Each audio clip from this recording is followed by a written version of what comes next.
All right, guys. So today's going to be about try and accept. So the context for this is that we have some user input and we're going to try to do something with it, and that something might not work.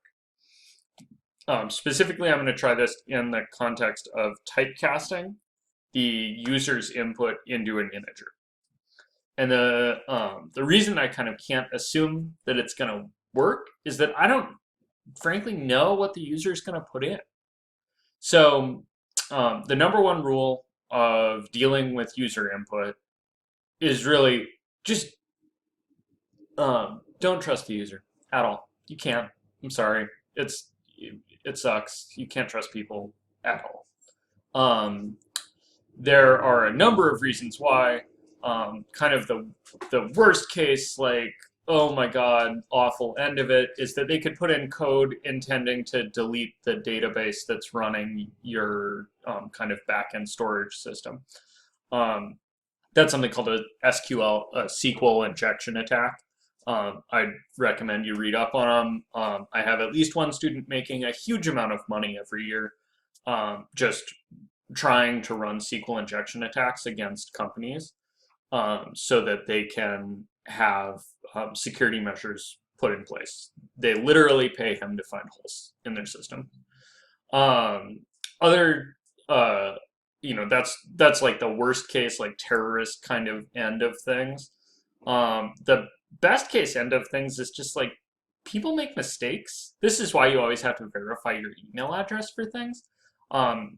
You can, write an email to Jamar Manlove, who lives in Florida, and ask him why in the heck I keep getting emails from companies that he's contracted to do things with. I got one 2 days ago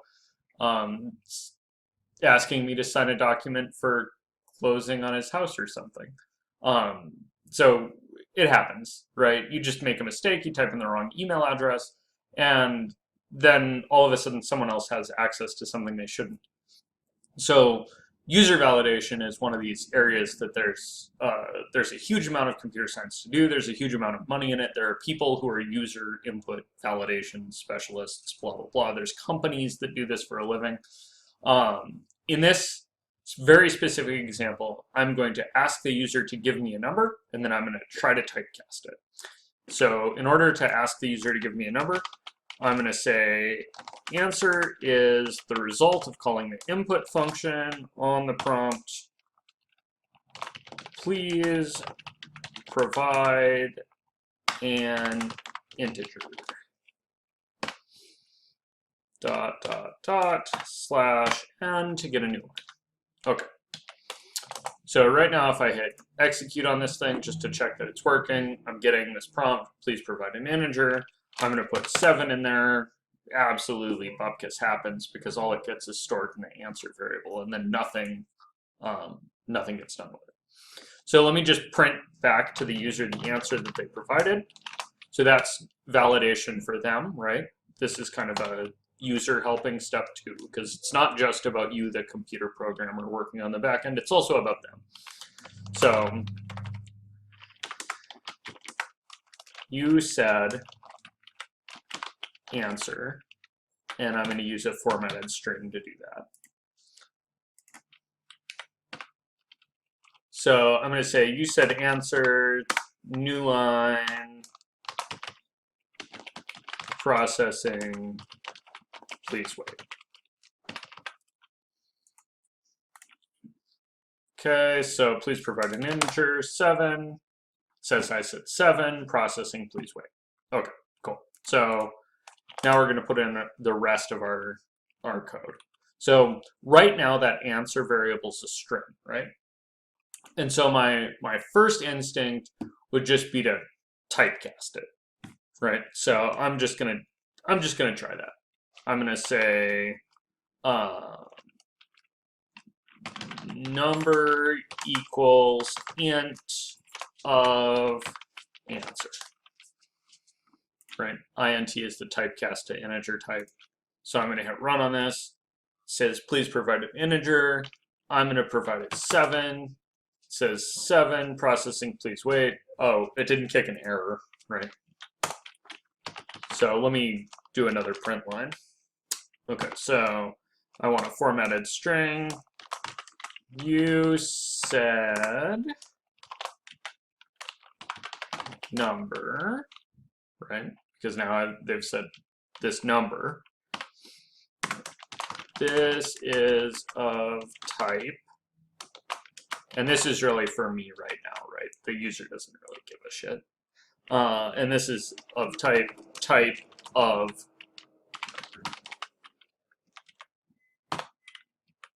Okay, so let me hit run on this. Please provide an integer, provide 5. Okay, and 5 is in fact of type int. Okay, now if I hit run, and they type 5, F-I-V-E, I get, you said 5, oh, and then I get this error, right? And this is what we're trying to avoid. So we want to avoid this value error, right? So the way we're going to do that is we're going to try something first. And I'm going to try this conditional thing that I just learned. So I'm going to say if answer dot is numeric,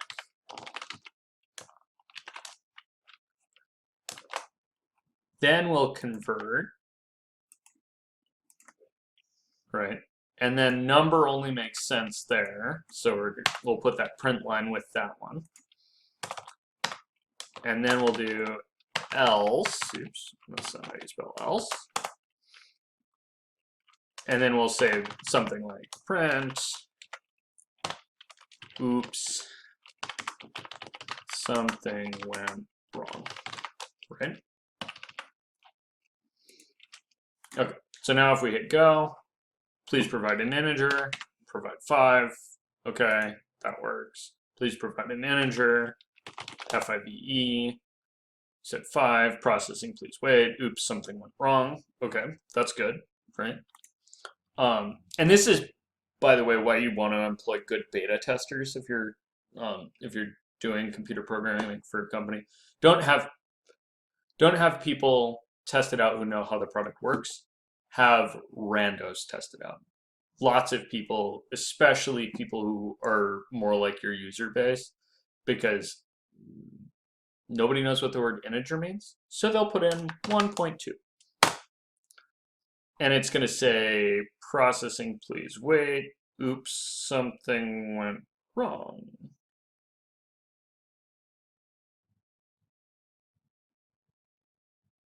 Why did 1.2 fail the is numeric check? Let's go look.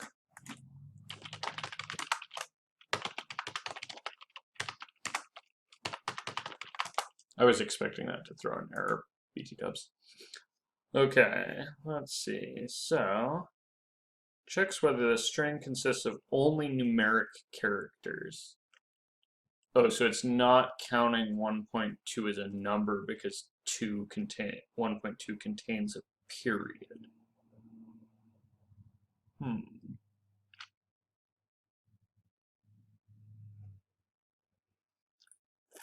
Oh, that doesn't work the way I thought it did. Okay. Well, in this case, let's see. Can I make an integer that's not...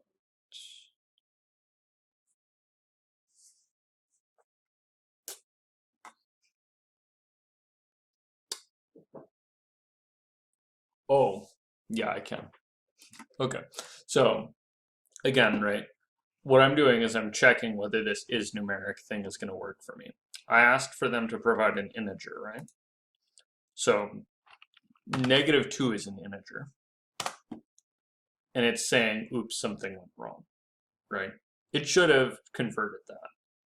But because the dash doesn't count, it doesn't count, right? This is numeric thing, it's just not quite the test I was looking for.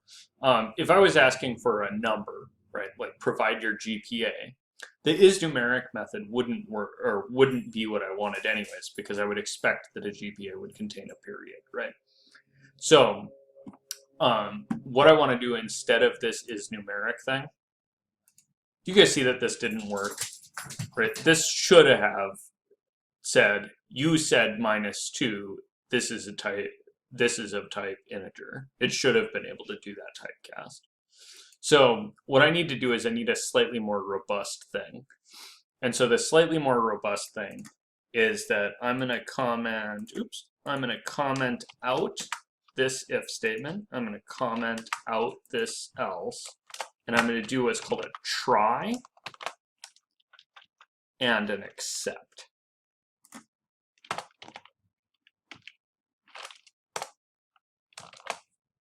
Okay. And what a try and an except is it's telling the code, look, compiler, try this. If it works, awesome, just do this.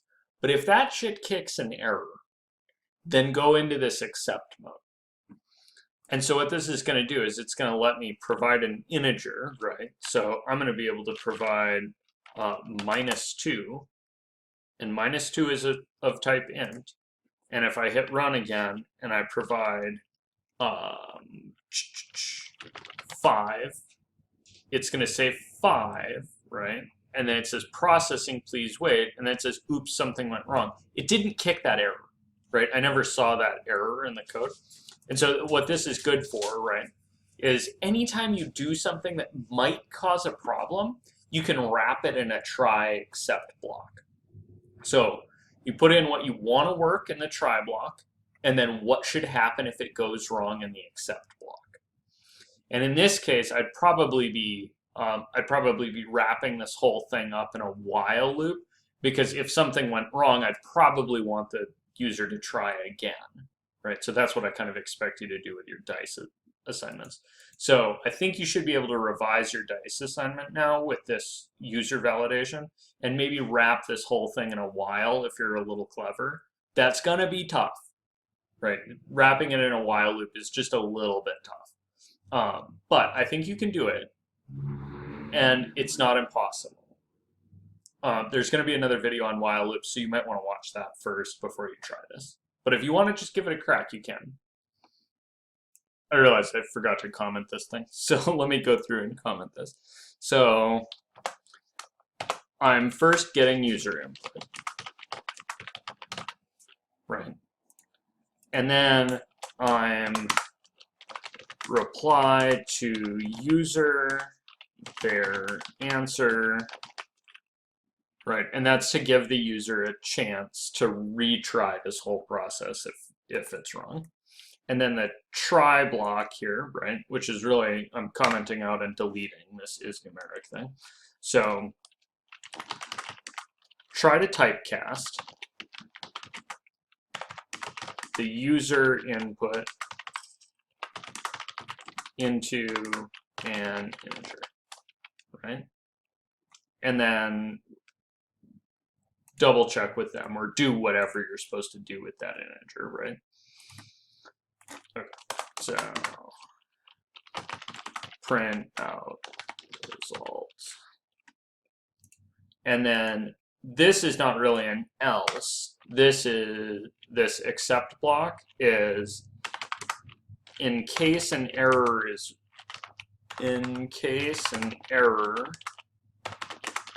raised, right? If I try to convert something to an integer that's not an integer, like it's a float or something. So in the case that an error is raised,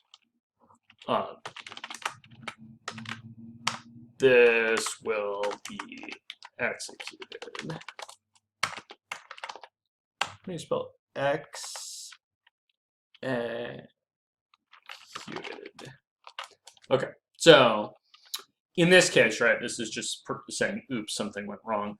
In other cases, it might cause the program to loop, right? Or it might force the user to re-enter their information. You guys are super used to these user validation things, right? This is, you know, enter an appropriate email address, or last name is required, or student ID is not in the system, right? Any of those things are one of these kind of try this and then accept kind of blocks. These are often in other languages called try-catch blocks, but in Python they're try and accept.